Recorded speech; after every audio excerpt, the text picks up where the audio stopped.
Whenever a deadline is approaching, most people make the same trades.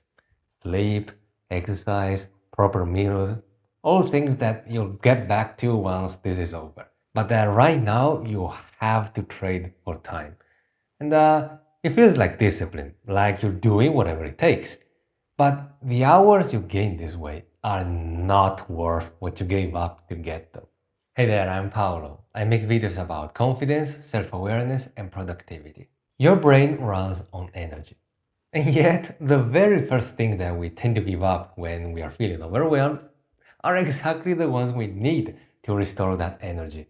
And if you've ever pulled an all-nighter just to study or to complete a project, that you know how effective those hours are at producing high-quality results. Even so, it keeps happening because it feels right. Giving things up feels like discipline, like you're focusing seriously to get the work done. But the people who actually get things done well on a regular basis are not the ones who are hustling and grinding every day and night. The ones who are ignoring their health and their spouses and their kids just to work some more. They're the ones who understand that the quality of what you put out depends on what you put in. That rest isn't a reward for doing good work. It's what makes good work possible in the first place. And it took me a long time to understand such a simple thing. Even though I never really pulled all-nighters, I made the same mistake with everything else. Like, whenever my life felt like it was going out of control and everything felt urgent, workouts were the first to go.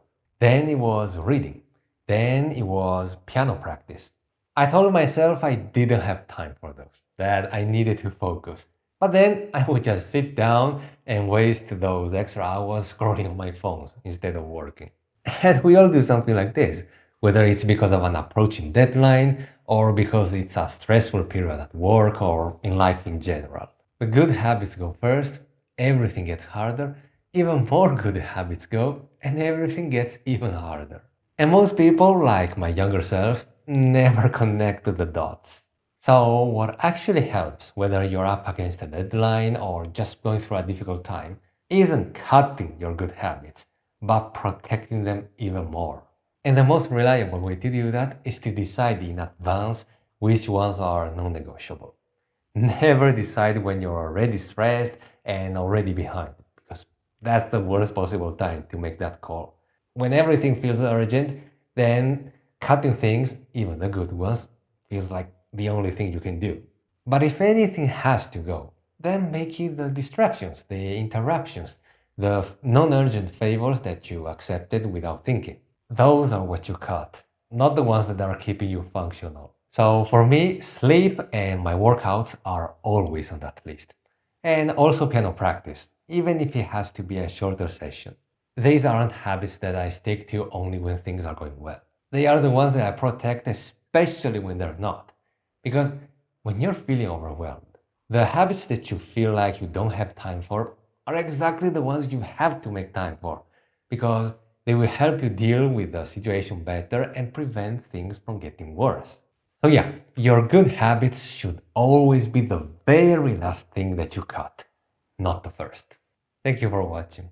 And if you want, you could also check out my free procrastination guide, which I'll leave in the description. And if you found this video useful, make sure to subscribe so you don't miss anything new. And I'll see you in the next one. Bye now.